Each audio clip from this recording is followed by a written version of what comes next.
Aule siasa kolole, usasewenzayo asafole.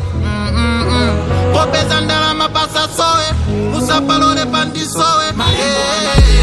Kupembela sikuti kundipasa mpamvu koma kundisokolela. Kuyenda kwanga mama wandinubusa inu muhamisa njila.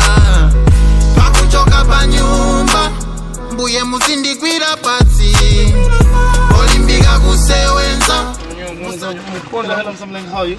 Good days. I'm good. I'm asking for business card. I was seeing your advertisement. So say let me get a business card from you. Okay. Thank you, Mr. Manga, so much. So we got air conditioning services. Okay. We install CCTV, repair office furniture and office blinds as well. Okay.